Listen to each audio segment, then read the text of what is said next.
Story of life जिंदगी की कहानी में हम आपके लिए लाए हैं संपूर्ण श्रीमद् भगवद गीता। आपने भगवद गीता पहले सुनी होगी, लेकिन एक बार आप शांति से इसे सुनेंगे तो आपके जीवन में एक नया उत्साह होगा, साथ ही आपके विचारों में एक नया बदलाव आएगा। श्रीमद् भगवद गीता सिर्फ एक धर्म से संबंधित नहीं है, बल्कि ये संपूर्ण मानव जाति के कल्याण के लिए है। मनुष्य को अपने जीवन में श्रीमद् भगवद गीता का अध्ययन करके इसका अनुसरण करना चाहिए, जिससे उसका कल्याण हो। आइए शुरू करते हैं। शुरू करने से पहले हमें सपोर्ट करने के लिए हमारे चैनल को सब्सक्राइब करें, साथ ही बेल आइकन को प्रेस करें, जिससे हम आपके लिए ऐसी ज्ञानवर्धक वीडियो बना सके।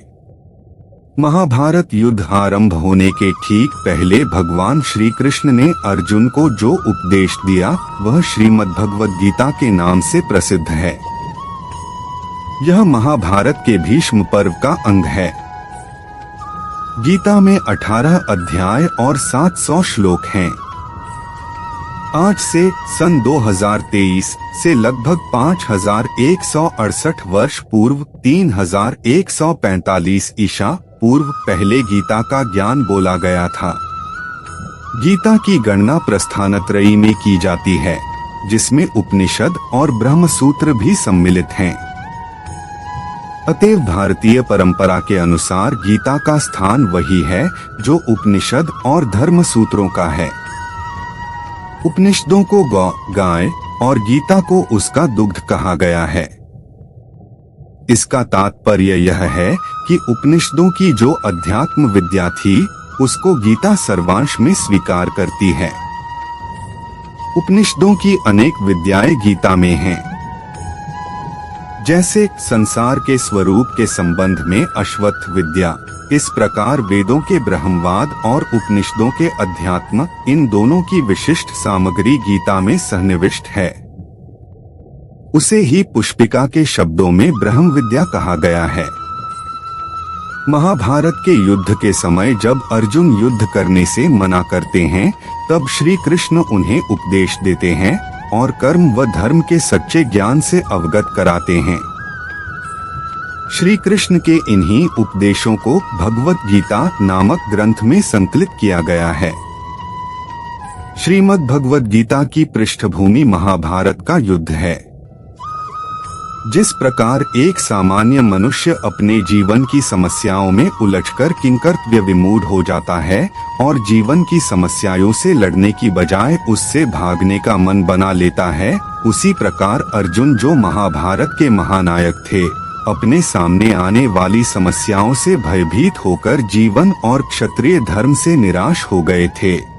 अर्जुन की तरह ही हम सभी कभी कभी अनिश्चय की स्थिति में या तो हताश हो जाते हैं और या फिर अपनी समस्याओं से विचलित होकर भाग खड़े होते हैं।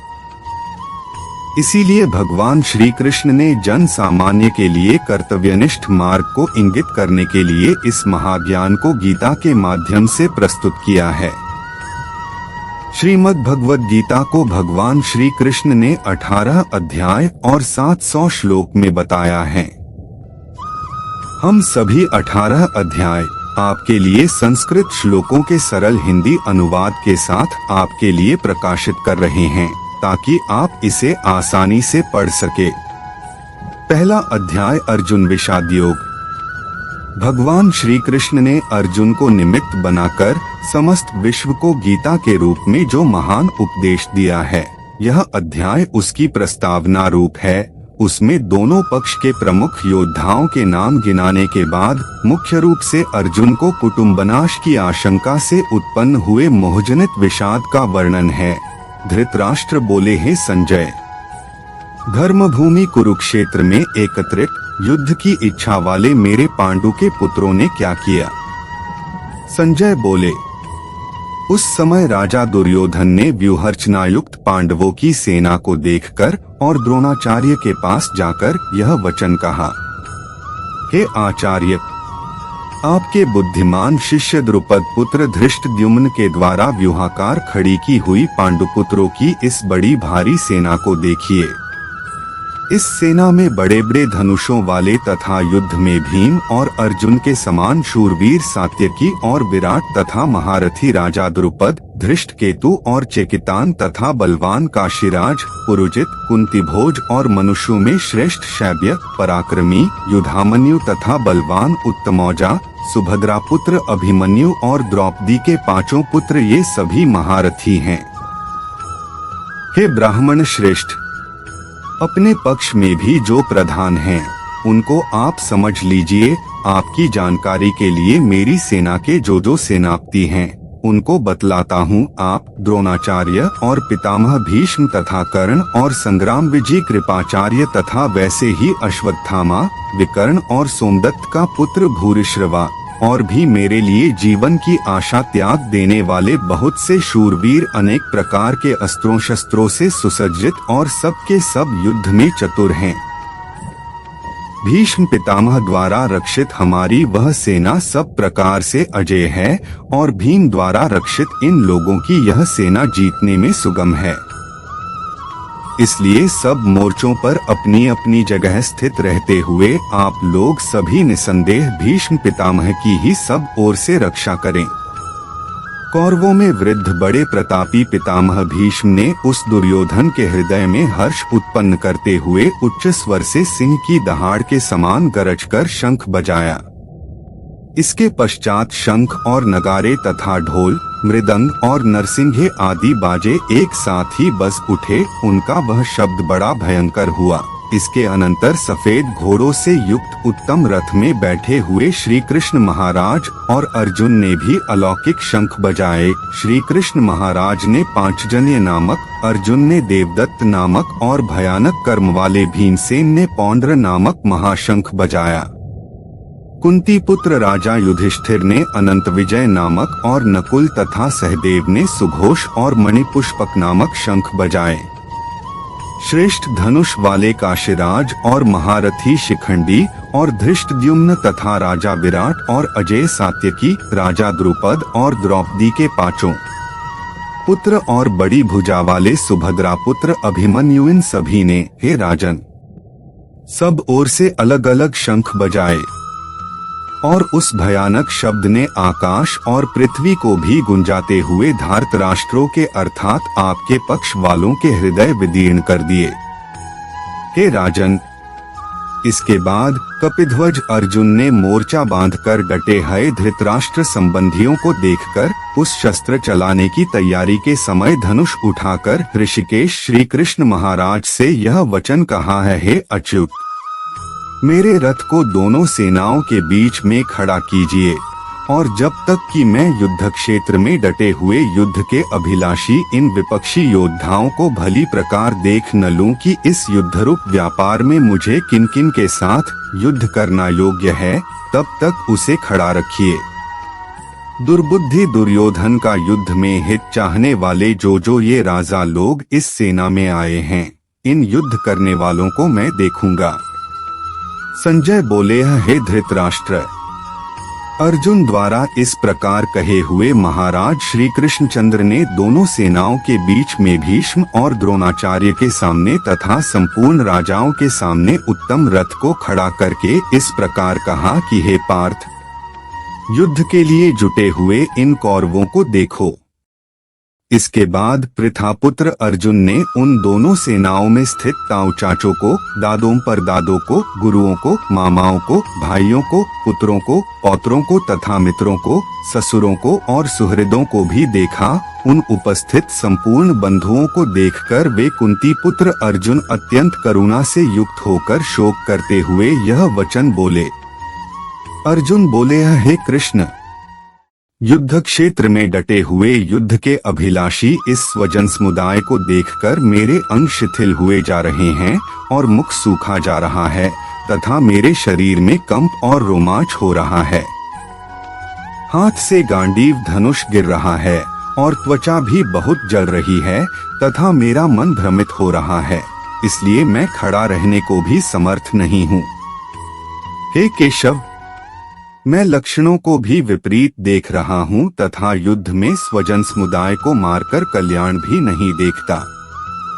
हे कृष्ण, मैं न तो विजय चाहता हूँ और न राज्य तथा सुखों को ही। हे गोविंद, हमें ऐसे राज्य से क्या प्रयोजन है अथवा ऐसे भोगों से और जीवन से भी क्या लाभ है। हमें जिनके लिए राज्य, भोग और सुखादि अभीष्ट हैं, वे ही ये सब धन और जीवन की आशा को त्याग कर युद्ध में खड़े हैं। गुरुजन, ताऊ चाचे, लड़के और उसी प्रकार दादे, मामे, ससुर, पौत्र, साले तथा और भी संबंधी लोग हैं। हे मधुसूदन, मुझे मारने पर भी अथवा तीनों लोकों के राज्य के लिए भी मैं इन सबको मारना नहीं चाहता, फिर पृथ्वी के लिए तो कहना ही क्या।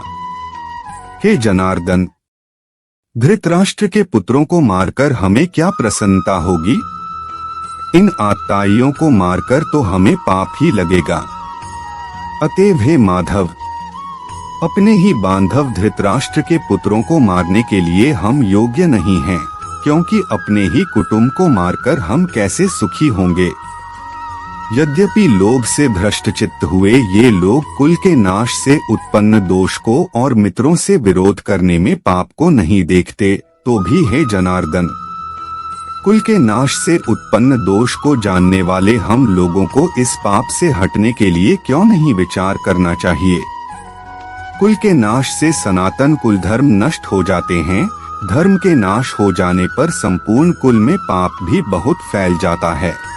हे कृष्ण, पाप के अधिक बढ़ जाने से कुल की स्त्रियां अत्यंत दूषित हो जाती हैं, और हे वार्ष्णेय, स्त्रियों के दूषित हो जाने पर वर्णसंकर उत्पन्न होता है। वर्णसंकर कुलघातियों को और कुल को नरक में ले जाने के लिए ही होता है। लुप्त हुई पिंड और जल की क्रिया वाले अर्थात श्राद्ध और तर्पण से वंचित इनके पितर लोग भी अधोगति को प्राप्त होते हैं। इन वर्णसंकर कारक दोषों से कुलघातियों के सनातन कुल धर्म और जाति धर्म नष्ट हो जाते हैं। हे जनार्दन, जिनका कुल धर्म नष्ट हो गया है, ऐसे मनुष्यों का अनिश्चित काल तक नरक में वास होता है, ऐसा हम सुनते आए हैं। हाँ, शोक, हम लोग बुद्धिमान होकर भी महान पाप करने को तैयार हो गए हैं, जो राज्य और सुख के लोभ से स्वजनों को मारने के लिए उद्यत हो गए हैं।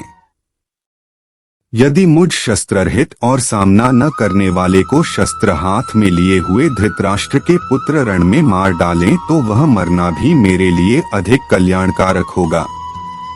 संजय बोले। रणभूमि में शोक से उद्विग्न मन वाले अर्जुन इस प्रकार कहकर बाण सहित धनुष को त्याग कर रथ के पिछले भाग में बैठ गए।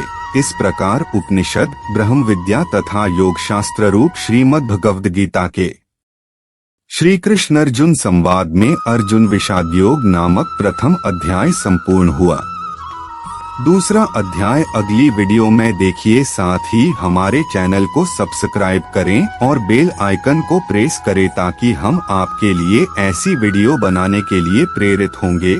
और ये वीडियो को अपने मित्रों के साथ शेयर करें, जिससे उनके जीवन में भी बदलाव आ सके।